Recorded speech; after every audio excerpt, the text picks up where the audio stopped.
Hi everyone, it's Laura from ClickFix and today I'm going to show you how to use one of our shortcodes, in this case the if anchor. So before you use any of our shortcodes, you need to make sure that you have everything set up so everything works smoothly.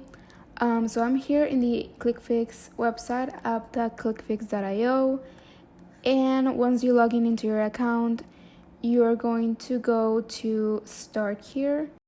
So the first step is to go to the Start Here page. And the first thing to do is to add your domain. So if you click here, you will be able to add your domain. Remember that if you have a free ClickFix account, you can only add one domain. So once you have that set up, you can go back to the Start Here page.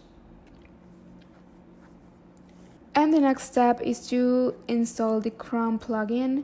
So if you click here, it will take you to the Chrome store where you can download the plugin and it will be added to your Chrome browser. So the next step is to copy the script that you have to add to the header code in all of your Ontraport pages where you want to use one of our shortcodes. So this goes above any of the shortcodes that you use. So you just come to your Ontraport page and you click on custom code, and it's gonna take you to the header code where you paste your script, and then you can start working on your shortcodes.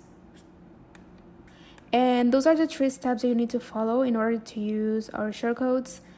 Also in this page you can find the documentation page where you can find